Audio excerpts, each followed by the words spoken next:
मराठी भाषिक भक्त समाजास सहज समजावे म्हणून हिंदी भाषेतून मराठी भाषेत रूपांतरित करण्यात आलेला आहे.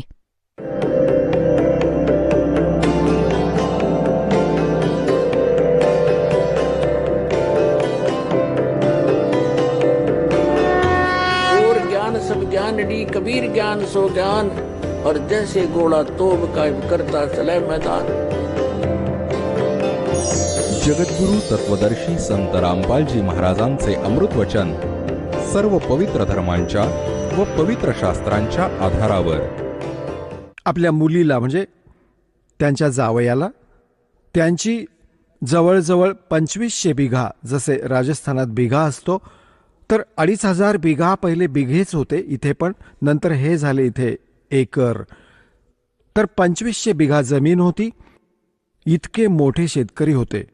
आजच्या 1400च्या जवळ, पावणे 1400च्या जवळ एकर जमीन होते त्या 2500 बिघ्यांची.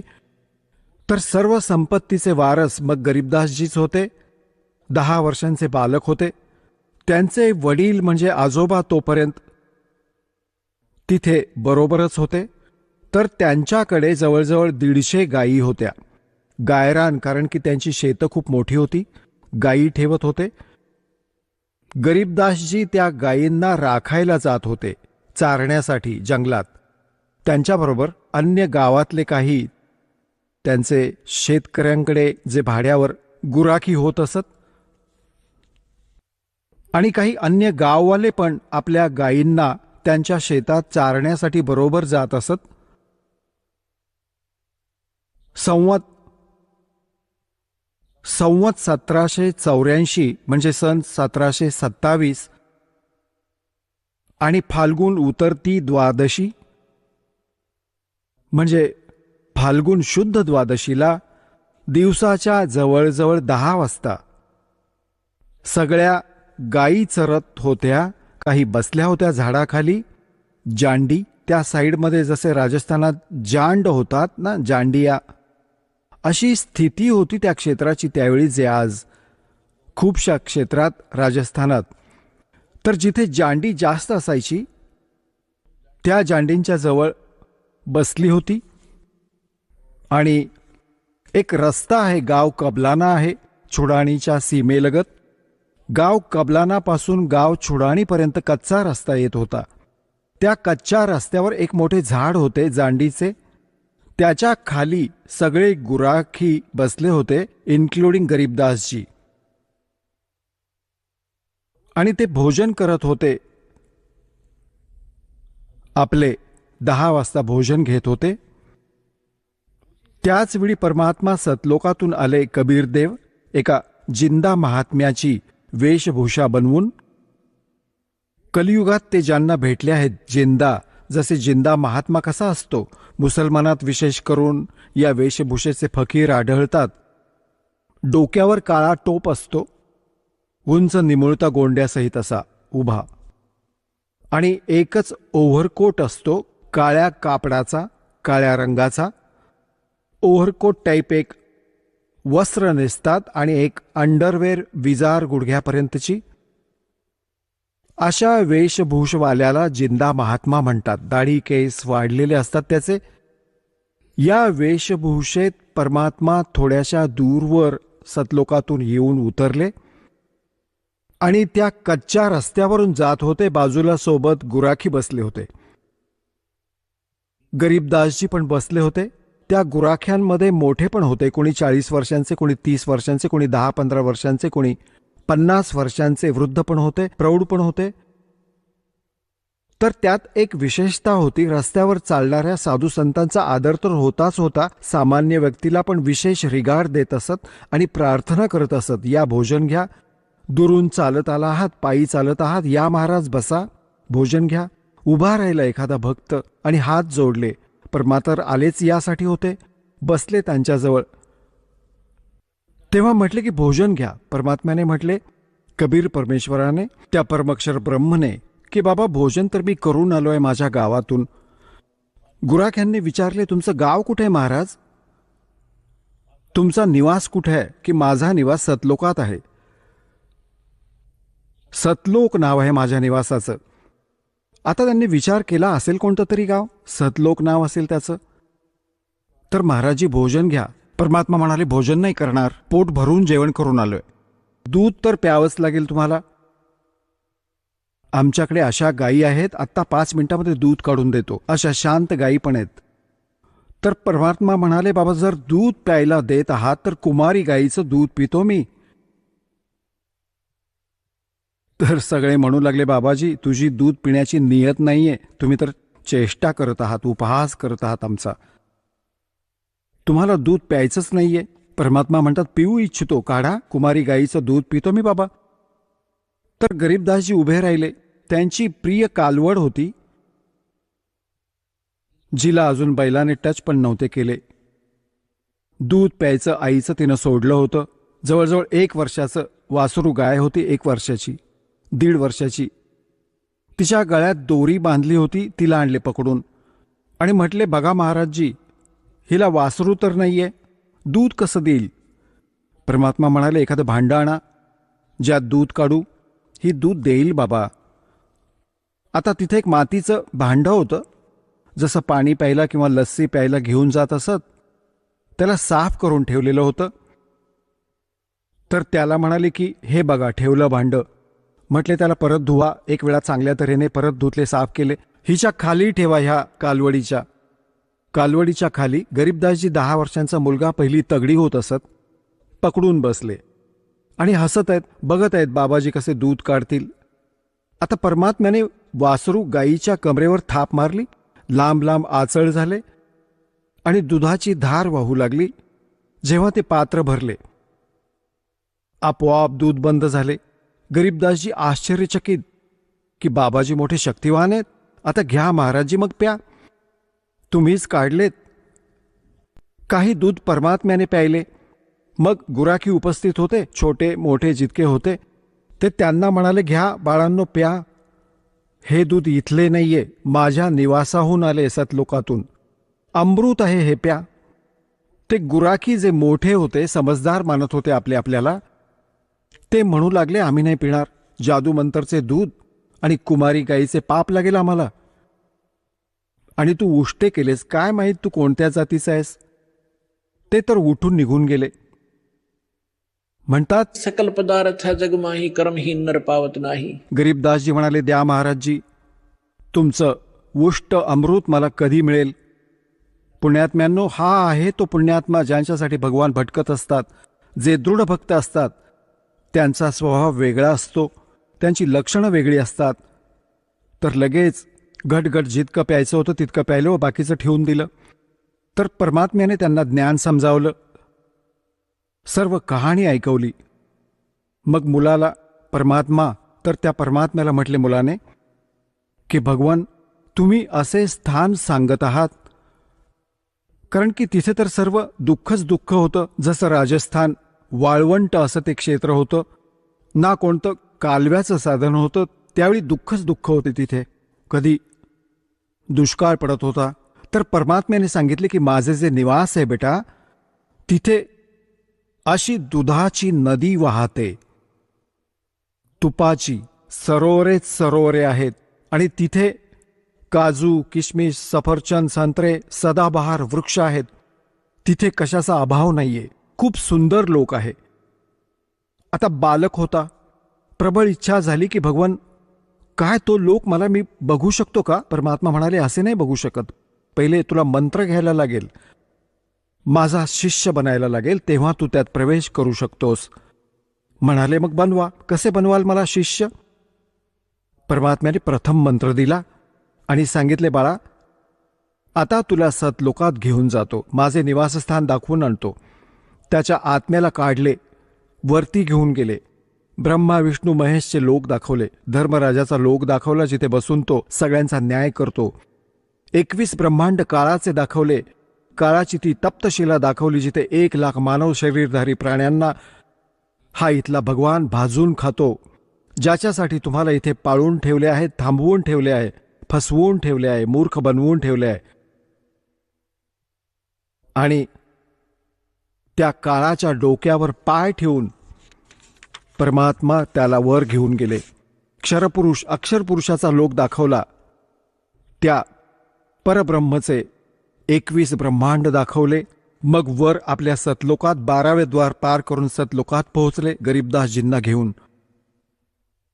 आता इथे काय लीला केली दात्याने?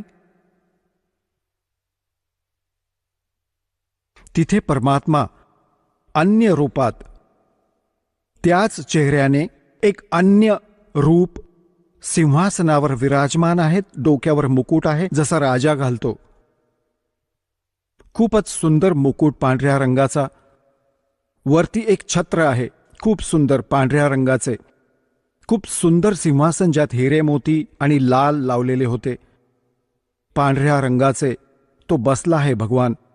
परमात्मा सतलोकात बसलेल्या भगवानाच्या एका रोमकूपात करोड सूर्य करोड चंद्रमा मिळवावेत तितका प्रकाश आहे. तर त्याला साधी दृष्टी नाही बघू शकत, दिव्य दृष्टीनेच त्याला बघू शकतात. गरीबदासजींनी पाहिले की भगवान तर हा आहे मालक, हा बसला आहे तख्तावर आणि खूप मोठा घुमट आहे याचा, जसे मंदिरासारखा एक खूप मोठा घुमट आहे ज्याच्या मधोमध भगवान विराजमान आहेत. आता खालून जे जिंदा महात्म्याच्या रूपात परमेश्वर कबीरजी गेले होते त्यांच्याबरोबर, ते तिथे जाऊन चौऱ्या उचलून आणि सिंहासनावर बसलेल्या भगवानावर चौऱ्या ढळू लागले. गरीबदासजींनी विचार केला की भगवान तर हा आहे आणि हा बाबाजी याचा कोणी नोकर, सेवादार, कोणी यांचा शिष्य वगैरे असेल. इतका विचार करतच होता तितक्यात ते तेजोमय शरीरवाले भगवान उभे राहिले, सिंहासन सोडले आणि करबद्ध होऊन म्हणाले, भगवान ग्रहण करा आपले सिंहासन. आपल्या ॲब्सेन्समध्ये तुम्ही मला इथे बसवून गेला होतात. कबीर साहेब त्यावर विराजमान झाले आणि ते तेजोमय शरीर उठून चौऱ्या ढळू लागले. जसे भगवानावर मुले करतात, शिष्य करतात, गुरुजींवर असे. गरीबदासजींनी विचार केला, अरे हा भगवान आणि चौऱ्या ढळतोय त्याच्यावर, बाबाजींवर. इतक्यात काय झाले की ते तेजोमय शरीर खालून गेलेल्या जिंदा महात्म्याच्या शरीरात सामावले गेले आणि चौऱ्या आपोआप ढळतायत वरती. ह्या लिलेला पाहिल्यानंतर परमात्म्याने ती सगळी कथा ऐकवली. बाबा मी भगवान आहे. गरीबदास मी छुडाणी, मी काशीमध्ये राहिलो 120 वर्ष. धाणक कबीर नाव होते माझे. मी धाणक रूपात राहत होतो, विणकराचे काम करत होतो. साऱ्या सृष्टीला ज्ञान देण्याचा मी प्रयत्न केला, परंतु या खोट्या लोकांनी माझे चालू नाही दिले आणि सगळी मुले अशिक्षित आहेत. गरीबदासजींनी म्हटले, भगवान मला इथेच ठेवा, मी नाही जाणार त्या घाण लोकात. परमात्म्याने म्हटले की बाळा जायला लागेल, तुझे भाऊ बहीण आहेत, त्यांना कोण सांगेल माझा महिमा? माझा साक्षीदार कोण बनेल? तू साक्षीदार हो, मी तुझ्याबरोबर राहीन. कोणती आपत्ती बाळा तुझ्यावर येऊ देणार नाही, तू मंत्र करत राहा. ह्या गोष्टीला ऐकून, म्हणजे ह्या प्रोसेसमध्ये, ह्या साऱ्या घटनाक्रमामध्ये खूप वेळ निघून गेला. तिकडून जे गुराखी होते त्यांनी ते तर सोडून गेले होते, त्याला खूप दूर निघून गेले. 2, 3, 4 तासांनंतर, 5 तासांनंतर त्यांनी पाहिले. तोपर्यंत त्यांच्या लक्षात नाही येऊ दिले परमात्म्याने. त्यांनी म्हटले, अरे त्या मुलीचा मुलगा कुठे आहे? तो त्याचा नंबर आलाय गायी चारायचा. गुराखी काय करत असत? आपली वेळ टर्न लावत असत. 2 तास तू गायींच्या सोबत उभा राहा, आम्ही झोपतो झाडाखाली. तर त्याचा जेव्हा नंबर आला त्याला शोधले की अरे तो कुठे गेला. त्यांना वाटले की बाबाजीच्या जवळ बसला होता. त्याला उठवून बोलावून 2 जण बोलवायला गेले. ते शरीर असे बसले आहे आरामात आणि ते हाका मारत आहेत, अरे गरीबू. गरीबदास नाव होते महापुरुषाचे. गावात नाव बिघडवत असत, मग गरीबू म्हणत असत. गरीबू म्हणू लागले, अरे गरीबू ये, तुझा नंबर आला गायी चारायचा. जवळ येऊन म्हणू लागले, अरे भगतजी उभा राहा. त्यांना वाटले समाधी लावून बसलाय हा. आणि तो बसला, शरीर टिकले होते त्याचे. पकडून हलवू लागले, ए भगतजी उभा राहा. ते पडले तर डोळे उघडे होते, श्वास नाही. ते तर एकदम आश्चर्यचकित झाले. हाका मारल्या दुसऱ्या बरोबरच्यांना की गरीबू मेला, पळत या. त्यांनी सांगितले की जा गावात सांगा, सर्व कथा ऐकवा की एका बाबाजींनी जंतर मंतरचे दूध पाजले, त्यामुळे मेला तो. आता गावात पळत गेले. माता पित्यांचा एकटा पुत्र, तो पण 12 वर्ष लग्न झाल्यावर झाला होता लग्नानंतर. आणि त्याचा मृत्यू ऐकून दोघे अचेत झाले, बेशुद्ध झाले, चक्कर येऊन पडले. मग गावातले अन्य लोक, त्याचे आजोबा, बरोबर अजून पण बरेचसे, ज्याने पण ऐकले ते जाऊ लागले शेताकडे. तिथून मुलाचे शव उचलून आणले. संध्याकाळ झाली. चितेवर ठेवले अंतिम संस्कार करण्यासाठी. तेव्हा परमात्म्याने म्हटले, बाळा लवकर जा, नाहीतर ते खराब करतील तुझ्या शरीराला. गरीबदासजींना सर्व दाखवले. तिथून सगळे दिसते, इथले अगदी मुंगी पण दिसते चालणारी. तिथे अशी दिव्यदृष्टी मिळते. गरीबदासजींना लगेच सोडले. जा बाळा स्पीडमध्ये. एका सेकंदाच्याही काही अंशात शरीरात आत्म्याने प्रवेश केला गरीबदास साहेबजींना.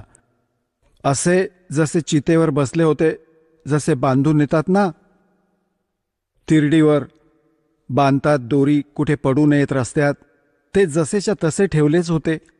इतक्यात उठले व ते बंधन आपोआप तुटले, मोकळे झाले. आणि उभे राहून 10 वर्षांचा बालक बघतो, तू कुठे आलायस, जसे सरप्राईज होते त्याला.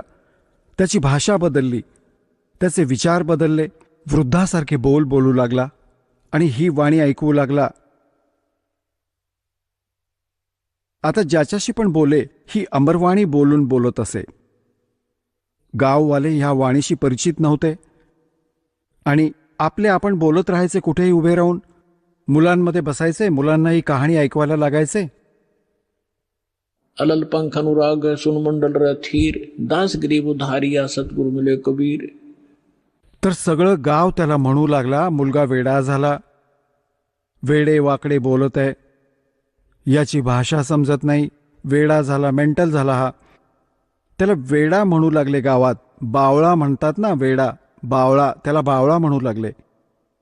बावळा नाव ठेवले त्या परमात्म्याच्या प्रिय आत्म्याचे.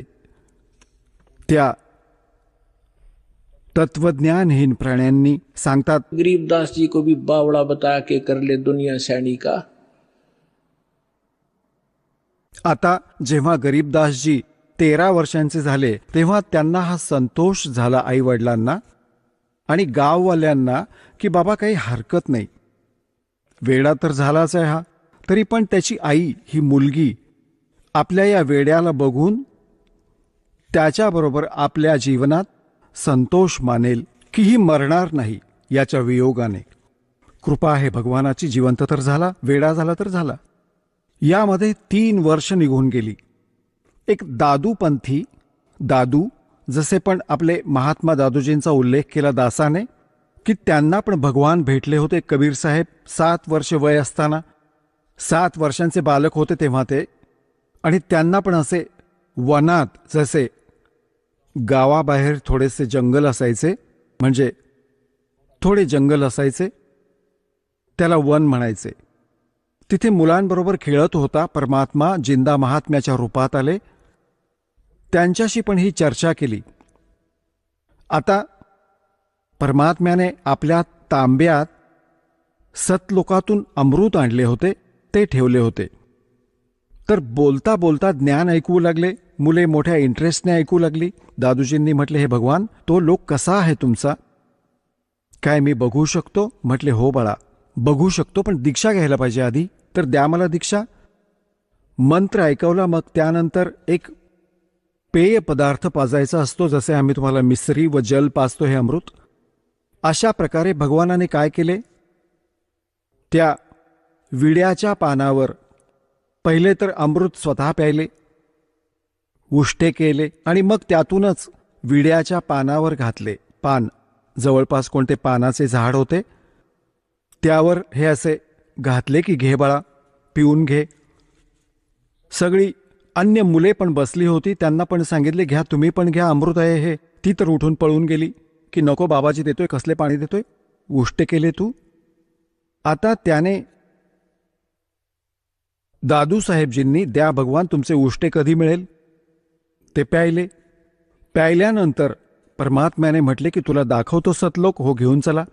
3 दिवस आणि 3 रात्री दादूजींचे शरीर अचेत राहिले. श्वास संपले नव्हते, परंतु कोमामध्ये, आजकाल कोमामध्ये म्हणतात त्याला.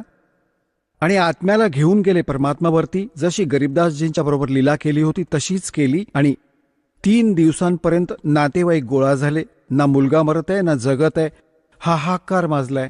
गावाच्या आजूबाजूचे लोक जाणकार जमले. 3ऱ्या दिवशी शुद्ध आली आणि उभा राहून म्हणू लागला, ओहो, कुठे गेले ते भगवान? परमात्मा कुठे आहेत? वेड्यासारखा झाला आणि फिरू लागला इकडे तिकडे. तर कबीर साहेब सांगतात, राम वियोगी ना जीवे और जीवत बौड़ा हो. रामापासून वेगळे होऊन भगवानाच्या सुखाला पाहून माणूस एकतर जगणार नाही, जगला तर वेडा होईल. तर अशी दया त्या महापुरुषाची झाली. तर दादूसाहेबजी मोठे होत गेले.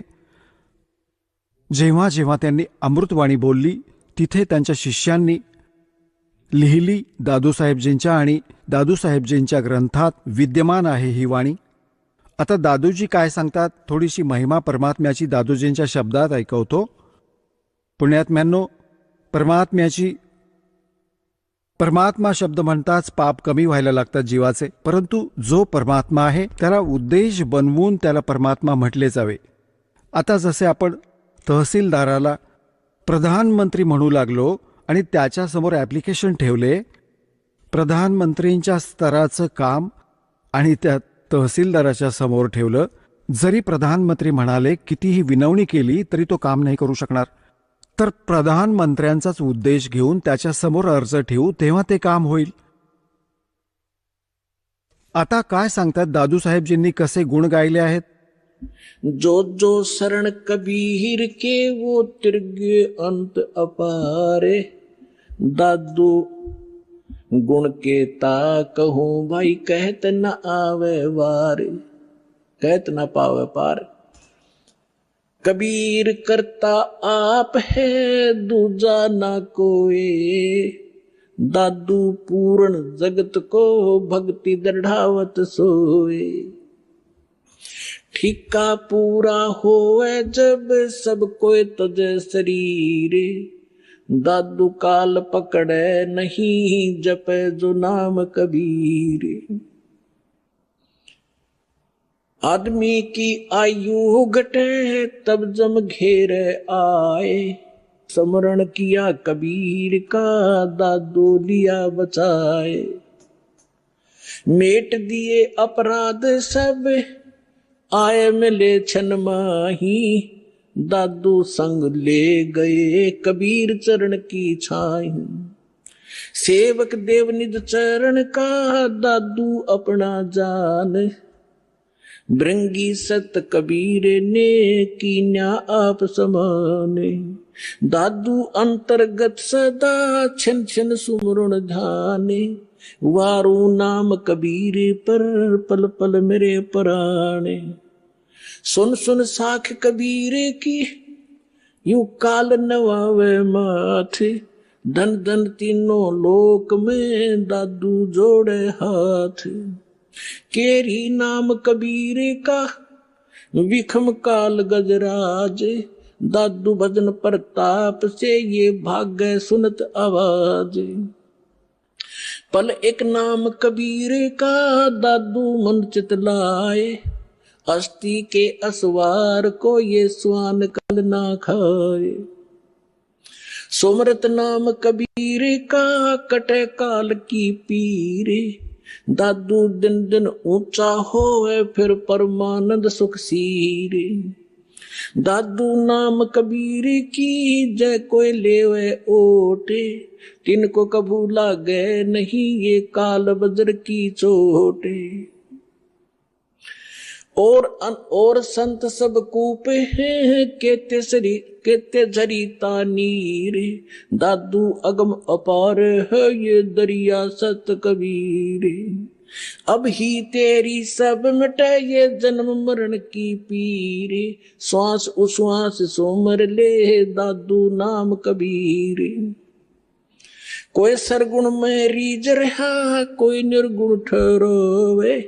दादू गति कबीर की मोह से कही ना जावे. दादू नाम कबीर का सुन के कांपे काले. नाम भरोसे जो चले होए नवा का वाले. जिनमो को निज नाम दिया सोए सतगुर हमारे, दादू दूसरा कोई नहीं ये कबीर सिरजनहारे. आता काय सांगितले दादूजींनी? कारण की गरीबदासजींचा महिमा चालू आहे, थोडीशी यासाठी हिंट द्यावी लागेल. याच्या पुढे लिंक आहे याची. दादू साहेबजी काय सांगतात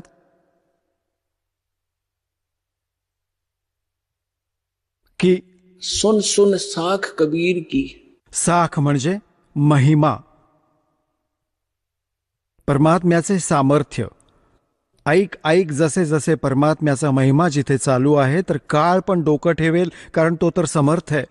हा काळ इथला भगवान जो आहे, जो भगवानाचा महिमा कुठे होत असेल, सच्चाई सत महिमा ऐकवला जातो, तर काळ पण नाक रगडेल, डोकं टेकवेल की भगवान तर समर्थच आहे. तो कबीर तर पूर्ण परमात्मा आहे. तो सुन सुन साख कबीर की, काल नेवावे माथ, झुकवेल डोकं. और धन हो तीनों लोक में दादू जोड़े हाथ. मग बघा कशी तुलना केली आहे. केरी नाम कबीर का और विखम काल गजराज, दादू भजन प्रताप से यू भाग्य सुनत आवाज. आता 21 ब्रह्मांडांचा स्वामी आहे. श्रीमद भगवत गीता अध्याय नंबर 15 श्लोक नंबर 18 गीता ज्ञानदाता हा ब्रह्म आहे, काळ आहे. हा स्वतः म्हणतो की माझ्या अंतर्गत जितके पण प्राणी आहेत त्यापेक्षा मी उत्तम आहे, श्रेष्ठ आहे, त्यापेक्षा तगडा आहे मी. त्यामुळे मी लोकवेदाच्या आधाराने पुरुषोत्तम प्रसिद्ध होत आहे. मी कारण की जितके पण याच्या अंतर्गत प्राणी आहेत काळाचे, हा त्यांच्याहून तगडा आहे. हा 1000 कलांचा ब्रह्मा विष्णू महेश, हे विष्णूजी 16 कलांचे, आणि हा 4 भुजांचा, तो 1000 भुजांचा. म्हणजे यांच्यात इथल्या प्राण्यात ब्रह्मा विष्णू महेश आमच्यापेक्षा सगळ्यात तगडे शक्तिशाली आहेत. यापेक्षाही तो कितीतरी पट शक्तिशाली आहे. तर ही कोणती छोटी शक्ती नाहीये. सांगायचा भाव हा आहे. तर इथे दादूजी सांगू इच्छितात की केरी नाम कबीर का. केरी म्हणजे बब्बर शेर. आणि बब्बर शेर कुठे डरकाळी फोडत असेल आणि हत्ती आसपास फिरत असेल, हत्ती इतका भयभीत होतो, लीद करतो, तो मल विसर्जित करतो, एकदम इतका घाबरतो, तो पळून जायचा विचार करतो, कसा जीव वाचेल माझा. तर इथे सांगायचा भाव हा आहे की हत्ती कोणी छोटा प्राणी नाहीये, इतर प्राण्यांपेक्षा तगडा आहे. परंतु त्या बब्बर शेरच्या पुढे तो पण फेल आहे. त्यासमोर त्याचे कोणते अस्तित्व नाहीये. दादू साहेबजी हे सांगू इच्छितात की केरी नाम कबीर है. परमात्म्याचा जो सतमंत्र आहे, आणि कबीर साहेबांना असे समजा जसे बब्बर शेर आहेत, आणि काळ पण छोटा नाहीये. विषम काल गजराज. गजराज म्हणजे हत्तींचा राजा, हत्तीतला पण तगडा हत्ती समजा. परंतु दादू भजन प्रताप से ये भाग्य सुनत आवाज. नामाचे सुमरण, जे सतनाम आपल्याला दिले जाईल ते रामाचे नाम आहे. राम राम कोणता मंत्र नाहीये. रामाचे नाम म्हणजे ज्याने तो राम प्राप्त होईल ते नाम, ते 2 अक्षरांचे आहे. सतनाम ज्यात ओम मंत्र आहे, एक तुम्हाला गुप्त आहे, तत्शब्द तो दिला जातो. पुढे काय सांगतात? पल एक नाम कबीर का. जी परमेश्वर कबीरजींनी जी सत्साधना सांगितली आहे, ती एक क्षण पण जर ज्यांनी सत्साधनेची भक्ती करून ठेवली असेल, पल एक नाम कबीर का दादू मन चित लावे, अस्थि के असवार को स्वान काल नहीं खावे. आता बघा, या महापुरुषांच्या वाणीला समजणे कोणत्या बालकाच्या क्षमतेची गोष्ट नाहीये. हे महापुरुष शेखी मिरवीत, दादूपंथी, कबीरपंथी, गरीबदासपंथी, कोणाला कख माहिती नाही यांच्या वाणीचं, हे समजू नाही शकले यांना. आता इथे कसे, पहिले तर तुलना केली की परमात्म्याला तर केरी बब्बर शेर समजा, आणि हत्ती पण छोटा नाहीये, परंतु याच्या समोर हत्तीचे कोणतेच अस्तित्व नाहीये बब्बर शेरच्या समोर. तर आपले समर्थ भगवान इतके शक्तिशाली आहेत या काळाच्या तुलनेत. आता पुढे काय सांगतात की तुम्ही ज्यांनी कबीर परमात्म्याची शरण घेतली, तुम्ही बसलात हत्तीवर. आणि या काळाला म्हणत आहेत, काळाला समजा डॉग, कुत्रा. हत्तीवर बसलेल्या व्यक्तीला हा कुत्रा त्रास नाही देऊ शकत कोणत्याही परिस्थितीत. जर हत्तीवर बसून राहिलात आणि खाली उतरलात तर लचके तोडेल तो. जर परमात्म्याची शरण सोडली तर काळ तर खाईलच खाईल. तो तर तयार बसलाय, जसे हत्तीवर मनुष्य बसला आहे आणि कुत्रे भुंकत राहतात. कारण की हे सांगू इच्छितात दादूसाहेबजी, तुम्ही भगवानाला शरण आल्यानंतर या काळाच्या रीच पासून पोहोचण्यापासून इतके बाहेर होत जातात, जसे की काळाला समजा एक मग कुत्रा, तुम्ही बसलात हत्तीवर, हे तुम्हाला कोणत्याही प्रकारे त्रास नाही देऊ शकत, जवळ पण नाही येऊ शकत. इतके तुम्ही इतके सुरक्षित व्हाल या कबीर भगवानाच्या शरणात. तर इथे काय सांगतात, पल एक नाम कबीर का दादू मन चित लावे, हस्ती के असवार को स्वान काल नहीं खावे. श्वान म्हणजे कुत्रा, हस्ती म्हणजे हत्ती, वर बसलेल्या व्यक्तीला जसा कुत्रा त्रास नाही देऊ शकत, कबीर परमेश्वराला शरण आल्यानंतर तुम्हाला हा काळ कोणते दुःख नाही देऊ शकत. सुमरत नाम कबीर का कटे काल की पीरी, दादू दिन दिन ऊंचा होवे फिर परमानंद सुखशीर. कबीर साहेबांचे नाम ज्याला मिळाले आणि मर्यादेने चालत राहिला, दररोज अन्य व्यक्तींपेक्षा उजळत जाईल भक्तीने, हळूहळू वेगळे होऊन जातील. काही दिवसात समाजापासून वेगळे घर होईल तुमचे, आणि मग परमानंद सुखशीर. परमानंद, परम आनंद. जसे गीता अध्याय नंबर 18 श्लोक नंबर 62 मध्ये सांगितले की अर्जुन, तू सर्व भावाने त्या परमेश्वराला शरण जा, ज्याच्या कृपेनेच तू परम शांती म्हणजे परमानंदाला प्राप्त होशील आणि त्या शाश्वत स्थानाला प्राप्त होशील. तर इथे दादूसाहेबजी तेच सांगत आहेत के सुमरत नाम कबीर का कटे काल की पीर, दादू दिन दिन ऊंचा होवे फिर परमानंद सुखशीर. दादू नाम कबीर की जय कोई लेवे ओटे, तिनको कबू लागे नहीं ये काल कर्म की चोटे. काळाचे वज्र, जसा कोणाचा मुलगा मारला, कोणाची मुलगी विधवा केली, कोणाचा पाय कापला, कोणाला कॅन्सर झाला, सांगतात की हे काळाचे वज्र आहेत, हे काळाचे सुरे आहेत, हत्यार आहेत. हे तुम्हाला त्रास देण्यासाठी सांगतात की काळाच्या वज्राची जखम तुमच्यावर परिणाम नाही करणार, तुम्ही इतके सुरक्षित व्हाल. और संत सब कूप हैं केते दरिता नीरे, दादू अगम अपार है वो दरिया सत कबीर. महापुरुषांची वाणी बघा पुण्यात्म्यांनो, गदगद आत्मा होऊन जातो.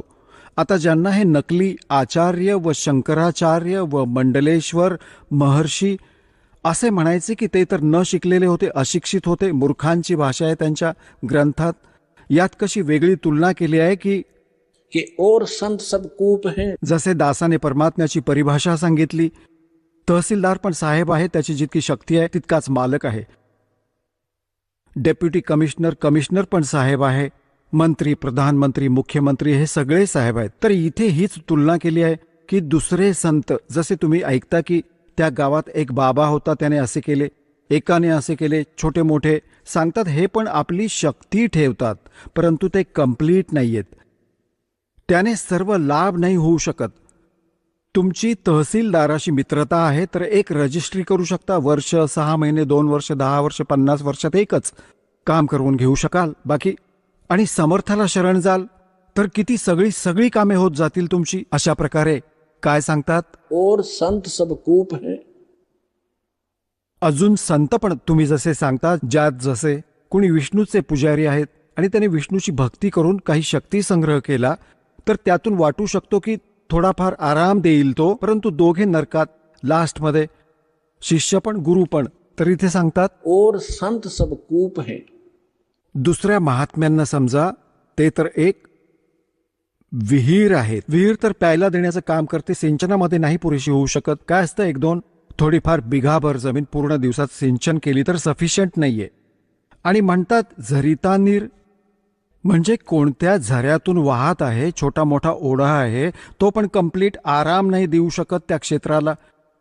आता इथे सांगू इच्छितात दादूसाहेबजी की दादू अगम अपार है वो दरिया सत कबीर. दर्या, होय होय, नदी जिच्यात पाण्याची काही कमी नाही, त्यातून विहिरी बनवा, नाले पण काढा, कालवे पण काढा आंघोळ पण करा, धुणे करा, सिंचन करा, तरी पण अजून पाणी राहील. तर अशी समर्थता सांगितली आहे कबीर भगवानांची, परमेश्वराची. आदरणीय दादू साहेबजींनी और संत सब कूपे हैं केते झरीता नीर, दादू अगम अपार है वो दरिया सत्य कबीर. मग काय सांगतात? अब ही तेरी सब मिटाए जन्म मरण की पीर, श्वास उश्वास सुमर ले दादू नाम कबीर. हे कबीर नाही सुमरण करायचे, ते सतनाम आहे जे तुम्हाला दिले जाते, मग सारनाम दिले जाईल. याचा श्वास जो कबीरजींचा मंत्र आहे तो सुमरण करायचा आहे. श्वास उश्वास से सुमर ले दादू नाम कबीर. दादू नाम कबीर का सुन के कापे काले, नाम भरोसे नर चले होए नवा का बाड़. कबीर साहेबांचा जो मंत्र आहे याचे सुमरण करत रहा. काळ तुमचे काही वाकडे नाही करू शकणार. जिन को निज नाम दिया सोए सतगुरु हमारे, दादू दूसरा कोई नहीं ये कबीर सर्जनहार. तर आता दासजी तुम्हाला गरीबदास साहेबांची कथा ऐकू इच्छित होता. आता जसे गरीबदासजींची कथा ऐकवत आहे त्याला पुढे नेऊ. आता जसे नानक साहेबजींना परमात्मा भेटले होते जिंदा महात्म्याच्या रूपात, सचखंडातून आले होते. नानक साहेबजी सुलतानपूर नावाचे एक नगर आहे, शहर आहे. तिथे एक राजा होता, नवाब होता, त्याच्याकडे नोकरी करत होते खजिन्यामध्ये. आणि इथे ते प्रतिदिन नदीवर स्नान करायला जात असत. एक जवळच नदी वाहत होती, बेई नदी म्हणतात, बेई. त्यात स्नान करायला जात असत. तिथे परमात्मा आले होते जिंदा महात्म्याच्या रूपात. त्यांच्यात खूप ज्ञान चर्चा गोष्टी झाल्या. पहिले नानकजींनी आपले ज्ञान सांगितले, मग परमात्म्याने सांगितले. नानक साहेबजींनी सांगितले की आता मी डोळ्यांनी पाहीन, तेव्हा बाबाजी तुझी गोष्ट मानीन. परमात्मा म्हणाले ठीक आहे. आता तर नानक साहेबजी म्हणाले की मी या दर्यात लपीन, मला शोधा. परमात्म्याने डुबकी मारली, लगेच परमात्म्याने मारली. त्यांनी त्यांच्या शरीराला अंतर्धान करून अप्पर स्ट्रीममध्ये घेऊन गेले जिथून पाणी येत होते. तिथे उपस्थित लोकांनी पाहिले की नानकजी मेले, बुडून उडी मारली होती, बाहेर नाही आले. आणि ते शरीर ठेवले अप्पर स्ट्रीम जिथून पाणी येत होते तिथे, जिथे कोणाचे लक्ष नाही जाणार असे 2-3 किलोमीटर अंतरावर जाऊन शरीर सुरक्षित ठेवले एका स्थानावर. आत्म्याला सचखंडात घेऊन गेले. मग सारे काही सांगितले की मी काशीत राहतो बाळा, तिथे सतनाम देईन तुला. तर नानकजी तिसऱ्या दिवशी परत आले होते. दर्याच्या किनाऱ्यावर फिरताना दिसले. मग पहिली यात्रा त्यांनी बनारसची केली होती की शोधीन, जाऊन तर बघतो तिथे भगवान आणि धानक रूपात कसा असू शकेल. काही पटले, काही नाही पटले. मग समोर जाऊन पाहिले, तेच ते रूप जिंदा महात्म्यावाले. हा बसला आहे भगवान धानक रूपात, विणकर रूपात. हाई सुरत तुम लोग की वेश ए ठगवाडा ठगी देश खरा सियाणा बहुता बारी धानक रूप रहा करता. आता आम्ही गरीबदासजींची कथा ऐकवतो. तर काय झाले, 3 वर्षांच्या नंतर मुलाला कोणते काही सगळे झाडफूक केले, माहीत नाही कुठे कुठे घेऊन गेले. वैद्यांना दाखवले, सगळ्यांनी भूत प्रेताची बाधा सांगितली. सगळे फेल झाले. मग थकून गेले. 3 वर्षात काही परिणाम नाही झाला. एक दिवस कोणी दादूपंथी, एक गोपालदास नावाचा लालाजी होता आणि तो घर सोडून संन्यासी झाला होता. मुलाबाळांवर आपली जबाबदारी सोपवून आणि लाल कपडे घातले होते. दादूपंथाकडून दीक्षित होता. तो कोणत्या भक्ताकडे येत असायचा, त्याचा शिष्य होता छुडाणीमध्ये. जेव्हा तो आला 2-3 वर्षांनंतर, जसे काही वर्षांनी चक्कर मारत असायचा, तर त्या भक्त गाववाल्याने म्हटले, महाराजजी, आमच्या एका मुलीचा मुलगा असे असे एका संताने कुमारी गाईचे दूध पाजले होते, ते जंतर मंतरचे, आणि त्याच्यावर जंतर मंत्र केले, तो तर मृत्यूला प्राप्त झाला होता. ऐकले भगवानाने, त्याचे श्वास बाकी होते, वाचला. आता तो वेडा झाला. आणि म्हटले जाते की संतांच्या विद्येला संतच तोडू शकतो. जर तुम्ही काही दया कराल तर मुलाला बोलावू. दादूपंथी गोपालदासजींनी म्हटले की बोलवा. हे झाडफूक करणारे शिकतात थोडेफार उदरनिर्वाहासाठी, जितकेही हे संत बनले. तर बोलवा, मी आत्ता करतो. ठीक. आता त्याने जाऊन त्या चौधरी साहेबांना म्हटले, त्यांच्या आजोबांना, शिवलालजी नाव होते, शिवलाल, की शिवलालजी, आमच्याकडे एक महात्मा येतात, खूप पोहोचलेले आहेत, आणि ते म्हणतात मुलाला दाखवा, मी ठीक करीन. 5-7 अजून म्हातारे बुजुर्ग त्याच्याबरोबर गरीबदास 13 वर्षांच्या मुलाला घेऊन उभे केले. जेव्हा दादूपंथी त्या गोपालदासने विचारले, बाळा कोण होता ज्याने तुझ्या जीवनाचा नाश केला, तुला बर्बाद केले, तर गरीबदासजी सांगू लागले की त्याने बर्बाद नाही, मला आबाद केले. अलल पंख अनुराग है सुन मुंडर थीरे, दास गरीब उधार दिया मोय सतगुरु मिले कबीर. हम सुल्तानी नानक तारे, दादू को उपदेश दिया, जात जुलाहा भेद न पाया, वो काशी माहे कबीर हुआ. जेव्हा ही वाणी दादू त्या परमेश्वराच्या प्रिय आत्म्याने गरीबदासजींनी म्हटली, तो 62 वर्षांचा महात्मा होता, 62-65 वर्षांचा. दादूपंथी गोपालदास, त्याचे शरीर, डोळे भरून आले त्याचे, आणि रोम रोम उभे राहिले. तर इतकी गोड भाषा बोलली याने, आणि बावळा म्हणते दुनिया, अरे तुझा गजब आहे. तेव्हा त्याला खूप अर्ध्या तासापर्यंत गरीबदासजी ती वाणी बोलत राहिले, जी भगवानाशी परिचित होऊन त्याने दैवी ख्याल विशाल सतगुरु अचल दिगंबर थीर है दास, असे सारे काही बोलले. तेव्हा तो 62-65 वर्षांचा माणूस उभा राहिला, महात्मा, ज्याची ती लोक पूजा करत होते. हात जोडून म्हणू लागला, महाराजजी तुम्ही वाणी लिहून ठेवा, सगळीच्या सगळी, जीवांचा उद्धार होईल कलियुगात. परमात्मा गरीबदासजींना हेच हवे होते की कोणत्याही प्रकारे लिहिणारा मिळेल मला, परंतु हा उद्या पळून जाईल, 2 दिवसात थोडेफार लिहून, मला तर खूप काही लिहून घ्यायचंय. त्याला दृढ करण्यासाठी उठून चालू लागले गरीबदासजी, आणि त्यांच्याशी बोलले नाहीत. मग आता त्या लोकांनी विचार केला की हा 65 वर्षांचा माणूस एका 13 वर्षाच्या मुलासमोर हात जोडून बसला. त्यांनी हा विचार केला, यात तर मोठे संकट आहे, बाबाजींना हे निष्प्रभ केले याने, म्हणजे की कोणते मोठे भूत प्रेत आहे या गरीबदासजीमध्ये. 65 वर्षांचा बाबा पण हात जोडून उभा आहे याच्यासमोर, तर काय म्हणायचं याला. आता ते तर आपल्या घरी निघून गेले. गरीबदासजी चालू लागले शेताकडे, जंगलाच्या साईडला, आणि ते दादूपंथी महात्मा पण बरोबर जात होते. पुढे तर अमरवाणी आहे, गजबवाणी आहे, कारण तो परिचित होता संतांच्या वाणीशी. दादूशीही परिचित होता की त्यांना कोणी संत भेटले होते जिंदा महात्म्याच्या रूपात. दादूपंथी हे नाही मानत की कबीर काशीवाले भेटले होते, आणि त्यांनी सरळपणे लिहून ठेवले आपल्या ग्रंथात. या सगळ्यांच्या बुद्धीवर दगड पडले आहेत. 3ऱ्या दिवशी गरीबदासजींनी म्हटले की बाबाजी म्हणणे ऐक, जर सगळे लिहिणार असशील, जितके मी लिहायला सांगेन तर मी लिहायला सांगेन, नाहीतर जा तुझ्या घरी. त्यांनी म्हटले त्या दादूपंथीने गोपालदासजींनी की महाराजजी मी तर केव्हाचा घरातून फ्री झालोय, मला तर काही काम नाही राहिले, आणि हे परमार्थाचे काम, सेवा मला मिळाली तर यापेक्षा कोणतं माझ्यासाठी काम नाही, परमार्थ नाही. तर गरीबदासजींचा एक, त्यांच्याच आजोबांची एक बोराची बाग होती, बोरे, बडबेरी म्हणतात. त्यात एक जांडीचे झाड होते, खूप मोठे. त्या जांडीच्या झाडाच्या खाली गरीबदासजी आणि ते दोघे गोपालदासजी बसत असत. गोपालदासजी व्यापारी होता, त्याला लिहायला येत होते, तो लिहित होता, गरीबदासजी बोलत होते. 6 महिन्यामध्ये ही वाणी पूर्ण झाली, जी आज दासाकडे उपलब्ध आहे, जे आपल्यासमोर अमृत पसरवत आहे. तर या सगळ्या गोष्टीतून हे सिद्ध झाले की आपले सद्ग्रंथ सांगतात, आणि डोळ्यांनी बघितलेला संत सांगतो की धाणक रूप रहा करतार अनंत कोट. गरीबदासजींनी सांगितले, अनंत कोट ब्रह्मांड का एक रति नहीं भारे, सतगुरु पुरुष कबीर है ये कुल के सर्जनहारे. तर आजचा जो विषय होता की परमात्मा कोण आहे, कसा आहे, कोणी पाहिला आहे, हा सत्संग पूर्ण झाला.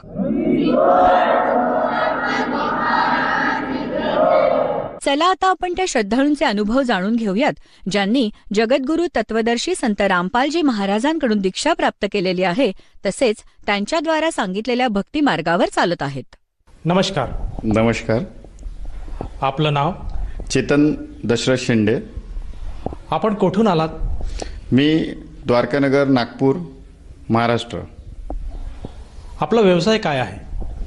सर, माझं ट्रान्सपोर्टचा व्यवसाय आहे. संत रामपालजी महाराजांची गुरुदीक्षा आपण कधी घेतली? 17 जुलै 2010ला मी संत रामपालजी महाराजांकडून नामदीक्षा घेतली. संत रामपालजी महाराजांची गुरुदीक्षा घेण्या अगोदर आपण व आपला परिवार कोणती भक्ती साधना करत होतात? ह्याच्या आधी बालपणापासूनच घरी ब्रह्मा विष्णू महेश आणि सर्व देवी देवतांची भक्ती परिवारामध्ये होती. सोबतच मला भजनांचा खूप आनंद होता. तर मी भजन मंडळीमध्ये मी त्याच्यामध्ये जायचो आणि मला भजनांचा खूप आनंद वाटत होता. त्यामध्ये मला तुकडोजी महाराज, ज्ञानेश्वर माऊली यांचे अभंग खूप आवडायचे आणि यांच्या अभंगांमधून मला बराचसा म्हणजे खूप असं ज्ञान मिळत होतं आणि प्रश्नही निर्माण होत होते. जसं तुकडोजी महाराज म्हणायचे, मातीचा देव त्याला पाण्याचं भेव, लाकडाचा देव त्याला अग्नीचं भेव, देव अशानं भेटायचं नाव, देव बाजारचा भाजीपाला नाही हो. परंतु प्रश्न निर्माण व्हायचे. गणपतीची मूर्ती बसवली आणि त्याच्यासमोरच आम्ही हे भजन म्हणायचो आणि तुकडोजी महाराज सांगते की मातीचे देव त्याला पाण्याचं भेव. मग प्रश्न निर्माण व्हायचे, हे कसं, संत काय सांगत आहे? पुन्हा संतांनी हे सांगितलं की एक तर भक्तीविना उद्धार नाही जीवाचा, म्हणजे भक्ती करावंच लागेल, त्यावेळेस त्या जीवाचा उद्धार नाही. पुन्हा यांनी आपल्या अभंगांमध्ये सांगितलं की ऐसा करावा सद्गुरुरा, जेथे वसेल शुद्ध भाव, जो करील पार नाव सतशिष्याची. म्हणजे एवढं कळलेलं होतं की बिना गुरुशिवाय वास्तविक भक्ती मिळू शकत नाही. मग त्याच्यानंतर एवढं ठरलं की गुरु करायचं. मग मनात ठाणलं की नाही, आपण हे गुरु करायला पाहिजे. मग बऱ्याचशा संतांचे मग सत्संग ऐकले. आसाराम बापूचे पण मला सत्संग चांगले वाटत होते. मग ते काय गुरुदीक्षा देतात, काय देतात, मी त्याची चौकशी केली. तर मला कळलं की ते हरिराम हरे कृष्ण असे काही मंत्र देतात. मग त्याच्यात मला समाधान नाही वाटलं. त्याच्यानंतर मी सुधांशू महाराज यांचे पण सत्संग ऐकत होतो टी व्हीवरती. ते फक्त शंकराविषयी विशेष सांगत होते, पण त्याच्यातही मला समाधान नाही झाला. तसंच मग मी दरवर्षी शिर्डीला जायचो, गजानन महाराज, तसंच पंढरपूरला जायचो. आणि या सगळ्या करत असताना मला खऱ्या गुरुची शोध होती की तो खरा गुरु मला कुठे मिळेल, कसा मिळेल. ज्ञानेश्वर माऊलींच्याही हरिपाठांमध्ये काही असे प्रश्न निर्माण व्हायचे. हरिपाठ म्हणायचो, त्याच्यामध्ये पण त्यांनी म्हटलेलं आहे, अजपा जाप जपणे उलट प्राणाचा, तेथेही मनाचा निर्धार असे. मी बऱ्याचशा लोकांना विचारतो, हा अजपा जाप काय आहे हो? तर तेही मला सांगायचे की अजपा जाप वगैरे असं काही नाही. तुम्ही जर तोंडाने नाही म्हटलं मंत्र आणि आपल्या बिना जिवेनं म्हटलं की तो अजपा जाप होऊन जातो. म्हटलं आहे काय ते? रामकृष्ण हरी हे जो मंत्र आहे म्हणे, हा तुम्ही बिना जीवानी म्हटलं तरी तो अजपा जाप होतो. पण ते मला समाधान नाही वाटलं, कारण ते वस्तुस्थिती होती नाही. मग असं शोधता मी बरेचसे गुरु करायचा या उद्देशाने सगळीकडे शोध घेतला, परंतु प्रत्येक ठिकाणी मला निराशा भेटत गेली. मग मनामध्ये असं वाटलं की परमेश्वरा, जर या विश्वामध्ये जर तू आहे, तू या विश्वाला पूर्ण बनवलेला आहे, तर माझी एक प्रार्थना आहे तुला की खरा जो सद्गुरू आहे तो मला भेटला पाहिजे आणि तोच तू शोधून देशील. आणि जोपर्यंत मला तो सद्गुरू मिळणार नाही तोपर्यंत मी तुझ्या कोणत्याच यात्रेला येणार नाही, कधी शिर्डीला जाणार नाही, हे मी नाम ठाम ठरवून ठेवलं होतं. सर, जसं तुम्ही सांगत आहात की पूर्वीपासूनच तुम्ही भक्ती मार्गात होतात, तुम्हाला भजनाची आवड होती, कीर्तनाची आवड होती आणि परमेश्वर प्राप्तीसाठी जे जे मार्ग अवलंबायला पाहिजे ते मार्ग तुम्ही अवलंबित होते. परंतु असं असतानाही तुम्हाला परमेश्वर मिळाला नाही. तर मला असं विचारायचं आहे की जी परमेश्वराची तुमची शोध मोहीम होती ती कशा स्वरूपात पूर्ण झाली आणि आपल्याला परमेश्वर कोठे मिळाला? तेच मी ठरवलं होतं की जोपर्यंत मला आता सद्गुरू मिळणार नाही, मी कुठलीही साधना करणार नाही, कुठेही मंदिरात जाणार नाही, हे मी ठरवलेलं होतं. पण तेवढ्यातच काय झालं, माझे जे मित्र होते जे मला हमेशा सोबत न्यायचे, कधी शिर्डीला न्यायचे, कधी अमरनाथला सुद्धा न्यायचे. तर एकदा त्यांनी काय झालं, तेवढ्यातच माझ्या संकल्प घेण्याचा काही दिवसाआधी त्यांनी रिझर्वेशन केलेलं होतं अमरनाथचं. आणि तो मला म्हणाला की अमरनाथचं रिझर्वेशन झालेलं आहे, आपल्याला चालायचं आहे. मी त्यालाही सांगितलं की नाही बाबा, मी आता कुठं जाणार नाही जोपर्यंत मला सद्गुरू मिळणार. तर त्यांनी मला प्रार्थना केली, नाही बाबा म्हणे रिझर्वेशन झालेलं आहे, चल, होऊ शकते तिकडे मिळेल तुला सद्गुरू. मग मलाही असं वाटलं की होऊ शकते, परमात्माचा काही संदेश असेल. तर मी पुन्हा एक संकल्प केला की परमेश्वरा, मी आता येतो आहे, एकतर ही माझ्या जीवनाची अंतिम यात्रा असेल, नाहीतर मला घरी वापस यायचा आधी मला सद्गुरू मिळायला पाहिजे. या आशेनं मग मी घरून अमरनाथ यात्रेला निघालो. अमरनाथ यात्रेला गेल्यानंतर अमरनाथमध्ये बर्फाची शिवलिंग तयार होते, त्याला बाबा बर्फानी सुद्धा म्हणतात. त्या शिवलिंगासमोर मी त्या परमेश्वराला हेच मागितलं की जर तुझ्यामध्ये काहीतरी भक्त, म्हणजे इथं काहीतरी श्रद्धापोटी एवढे भगत लोक येतात तर काहीतरी असेल बा, है ना. म्हणून माझं तुला एवढंच मागणं आहे परमेश्वरा की मला तो सद्गुरू मिळाला पाहिजे. मला धन नको, मला बाकी सुख नको, बाकी काही नको होय, मला तो खरा सद्गुरू मिळाला पाहिजे जो मला खऱ्या परमेश्वरापर्यंत पोहोचवून देईल. मी एवढीच मागणी तिथं केली. त्याच्यानंतर मग मी तिथून वैष्णोदेवीला आलो. वैष्णोदेवीलाही मी तिथेच मागितलं की माते एवढे श्रद्धेपोटी एवढे भगतजन तुझ्यापर्यंत येतात आणि तू त्यांचं जे काही कल्याण करतेस, तर माझी तुला एकच मागणी आहे की मला खरा सद्गुरू मिळाला पाहिजे. आणि मी हे प्रण करूनच घरून आलेलो आहे आणि घरी जाण्याच्या आधी मला सद्गुरू मिळाला पाहिजे. बस माझीवरती एवढी दया कर. एवढं झाल्यानंतर मग आमची ट्रेन होती वापसीची, तर मी त्या ट्रेनमध्ये आम्ही वापस निघालो आणि ती ट्रेन जम्मू काश्मीरवरून जम्मूनंतर मग ती दिल्लीला आली. दिल्लीला अर्धा तास ती थांबलेली होती ट्रेन. तर दुपारची वेळ होती, मी निवांत आपल्या बर्थवरती बसलेलो होतो. तर मी काय आश्चर्य बघितलं की 16 वर्षाचा कन्या, म्हणजे एवढं साध्या होत्या की त्यांचं काही मेकअप नव्हतं आणि पांढरे वस्त्र धारण केले होते. आणि त्यांच्याकडे बघितलं तर असं वाटत होतं की हे करोडपती घरच्या मुली आहेत आणि करोडपती घरच्या मुली काहीतरी विकत आहे बघ. खूप आश्चर्य वाटलं मला. आणि पहिली गोष्ट विश्वासही बसत नव्हता की अशा मुली राहू शकतात, कारण पांढरी साडी, पांढरी चप्पल आणि कसल्याही पद्धतीचा मेकअप नाही. मला आश्चर्य वाटलं आणि ते काहीतरी विकत आहे. तर मी नंतर आपल्याच बर्थवर मी बसलो आणि मला वाटले माझ्याच दिशेने येत आहेत, तर बघू काय विकत आहे. नंतर ते माझ्या जवळ आले आणि त्यांच्या हातामध्ये एक पुस्तक होती. त्या पुस्तकीचं नाव होतं भक्ती सौदागर को संदेश. तर मी ते पुस्तक घेतली आणि त्याच्यातलं एक पहिलाच पान उघडून बघितला. तर मी त्याच्यावरती कबीरांची एक वाणी वाचली. ते लिहिलं होतं, पाप पुण्य तो जाल बनाया खानेवाला एक काल. तुम्हाला असं वाटलं का नाही ही काहीतरी विशेष पुस्तक आहे. तर मी ते पुस्तकीची किंमत विचारली तर फक्त 10 रुपये. मी माझ्या पर्समधून 10 रुपये काढायला गेलो तर माझ्याकडे चिल्लर नव्हते. तर माझ्या ज्या मित्रांनी रिझर्वेशन काढलं होतं मी त्याच्याकडून ते 10 रुपये घेतले आणि त्यांना दिले. आणि एवढं झाल्यानंतर मी त्याचं मेनू पेज वाचायला बसलो. तर मी मेनू पेज वाचलं, त्याच्यात मी बघितलं की हम आत्मा ये कालजाल में कैसी फंसी, सृष्टि की रचना कैसी हुई, सृष्टि रचना के प्रमाण अथर्ववेद, सृष्टि रचना के प्रमाण ऋग्वेद. मला असं वाटलं की हेच तर ज्ञान आपल्याला हवं आहे. तर मग असं आश्चर्य वाटलं की हे होऊ शकतं काहीतरी गुरुचा हा संदेश आहे. ज्या गोष्टीसाठी आपण घरून निघालो होतो ती गोष्ट आपल्याला मिळलेली आहे. तर मला असं वाटलं की आता त्वरित त्या मुलींना विचारायचं आणि इथंच उतरून आपल्याला त्या गुरु महाराजाकडे जायचं. तर मी मेनू पेज वाचायला खूप झालं तर 1 मिनटं लागला असेल आणि 1 मिनिटामध्ये ते माझ्या बुगीतून दुसऱ्या बुगीत त्या मुली गेल्या असतील. मी नंतर त्यांच्या मागं गेलो तर मी बघितलं की मी त्याला ते दिसल्या नाही. म्हटलं खाली प्लॅटफॉर्मवर उतरले असतील, तिथेही ते दिसले नाही. मला आश्चर्य वाटलं. मला वाटलं की माझ्या व्यतिरिक्त कोणी पुस्तक तिथे घेतली असेल, तर माझ्या व्यतिरिक्त तिथं त्या ट्रेनमध्ये कोणी पुस्तकही घेतलेली नव्हती. मग म्हटलं ठीक आहे, मी आपल्या बर्थवरती बसलो आणि पुस्तक वाचायला मी सुरुवात केली. पुस्तक वाचले तर मला खूप आश्चर्य वाटलं. हे काय, ब्रह्मा विष्णू महेशाच्या वरती कोणीतरी ब्रह्म आहे, ब्रह्माच्या वरती परब्रह्म, त्याच्यावरती पूर्ण ब्रह्म. हे जेव्हा सत्य मी बघितलं मला खूप आश्चर्य वाटलं आणि थोडासा अविश्वासारखंही वाटत होता. असं कसं असू शकते? एवढ्या वर्षापासून आपल्याला जे साधना सांगण्यात आलेली आहे ती आपण करतो आणि हे काही वेगळंच ज्ञान आपल्याला इथं मिळत आहे. पण नंतर तिथे जे प्रमाण होते ते गीतेचे प्रमाण, त्यामुळे विश्वासही वाटत होतं. कबीर साहेबांची वाणीचं प्रमाण होतं, आणखी विश्वास वाटत होता. तसंच 15व्या अध्यायामध्ये तिथे विश्लेषण दिलं होतं की हा एक संसाररूपी वृक्ष आहे आणि हा उलटा बीजा हुआ वृक्ष आहे आणि त्याची जे जड आहे तो हा पूर्ण ब्रह्म आहे, जो तना आहे हा परब्रह्म आहे, त्याची जे छोटी डार निघाली हा क्षरपुरुष आहे आणि त्याच्यानंतर ब्रह्मा विष्णू महेश आणि नंतर हा पाचरूप संसार आहे. कबीरांची वाणी सुद्धा होती तिथे, अक्षर पुरुष के पेड़ आहे, निरंजन वाकी डार, तीनो देवा शाखा आहे भी पाचरूप संसार, म्हणून विश्वासही वाटत होता. असं करता करता मी सतत ती पुस्तक वाचली आणि सकाळचे 4 वाजले, भोपाळला ट्रेन पोहोचली होती. 4 वाजेपर्यंत मी कंटिन्यू ती पुस्तक वाचली.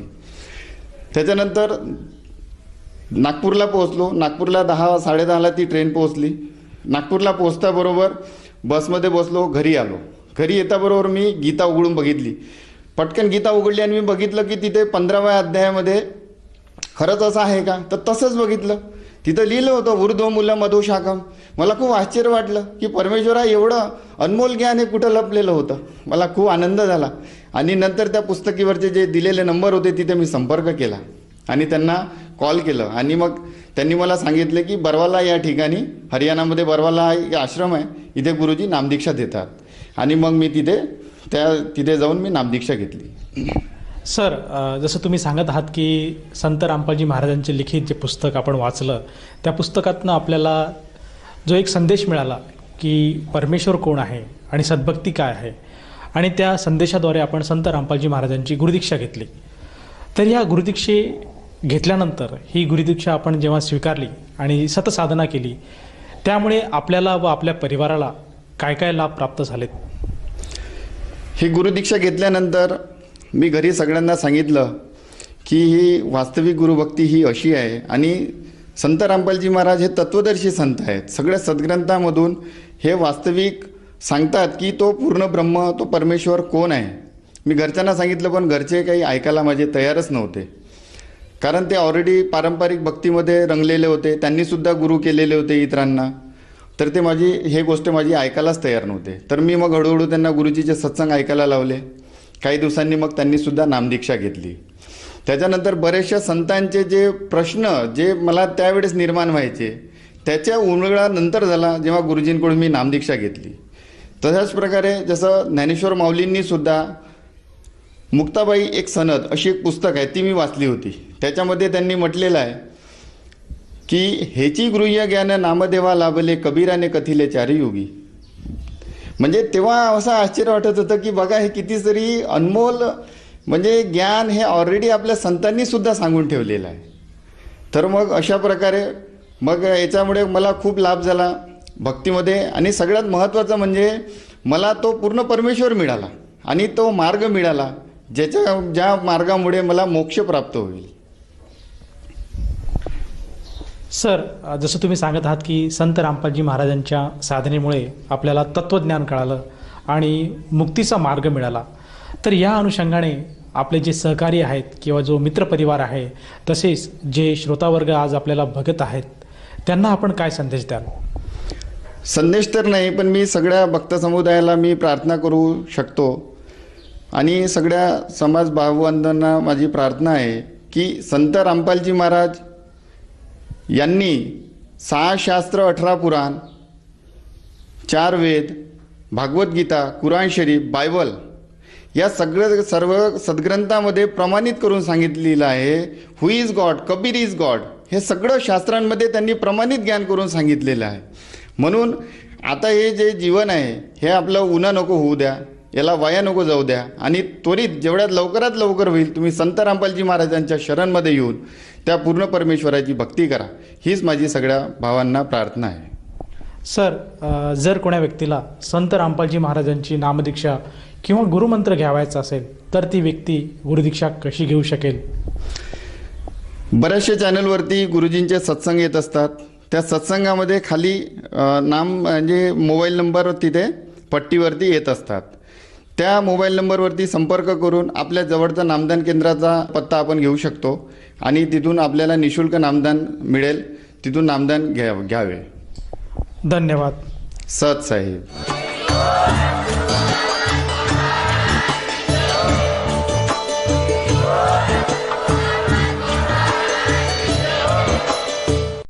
आपण ऐकत होता जगद्गुरु तत्वदर्शी संत रामपालजी महाराजांचे मंगल प्रवचन. निशुल्क नामदीक्षा प्राप्त करण्यासाठी आणि अधिक माहितीसाठी संपर्क करा 7030303951 7030303952. आमची वेबसाईट आहे www.jagadgururampalji.org. सर्व पवित्र धर्मांच्या व पवित्र शास्त्रांवर आधारित प्रमाणित अनमोल पुस्तक ज्ञानगंगा किंवा जगण्याचा मार्ग यापैकी कोणतेही एक पुस्तक निशुल्क मागवण्यासाठी आम्हाला आपले पूर्ण नाव, पूर्ण पत्ता, पिनकोड सहित आणि फोन नंबर लिहून 7030303951 7030303952 नंबरवर SMS करू शकता किंवा आम्हाला 7030303950 नंबरवर व्हॉट्सअप देखील करू